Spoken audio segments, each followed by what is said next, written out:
கமல்ஹாசனுடைய 237வது படத்தினுடைய ஒரு அப்டேட் ஒன்று இப்போ கொடுத்துருக்காங்க. இந்த படத்தை வந்து அன்பரி மாஸ்டர் டைரக்ட் பண்ணுறாங்க, ரெண்டு பேரும் சேர்ந்து. 234வது படம் தான் தக் லைஃப். இந்த படத்தோட ஷூட்டிங் முடிஞ்சு போஸ்ட் ப்ராசஸிங் ஒர்க் நடந்துகிட்டு இருக்கு. இந்த படத்தை மணிரத்னம் டைரக்ட் பண்ணியிருக்காரு. கூடிய விரைவில், அதாவது சம்மரில் இந்த படம் ரிலீஸ் ஆகும்னு நினைக்கிறேன், வர 2025 சம்மரில். அதுக்கப்புறம் 235வது படத்தை ரஞ்சித்தும், 236வது படத்தை நெல்சனும் டைரக்ட் பண்ணுறதா இன்னும் அறிவிச்சிருக்காருன்னா அதிகாரப்பூர்வ அறிவிப்பு நான் வரல.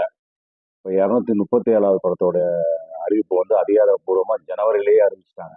அவருடைய ராஜ்கமல் ஃபிலிம்ஸ் இன்டர்நேஷனலுடைய யூடியூப் சேனலில் 237வது படத்தை அன்பரிவு டைரக்ட் பண்ணுறதா அறிவிச்சிருந்தாங்க. அதை பற்றின அதுக்கு அப்டேட் எதுவுமே இல்லை.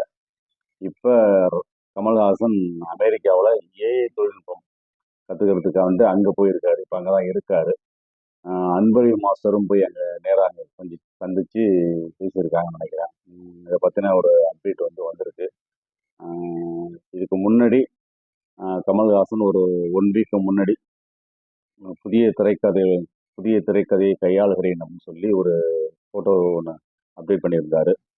இப்போது அன்பரி மாஸ்டர் கமல்ஹாசனோட இருக்கிற ஒரு ஃபோட்டோவும் கொடுத்துருக்காங்க நமக்கு வந்து. கூடிய விரைவில் அதுக்கான அதிகாரப்பூர்வ அறிவிப்பும் வெளியே வரலாம்.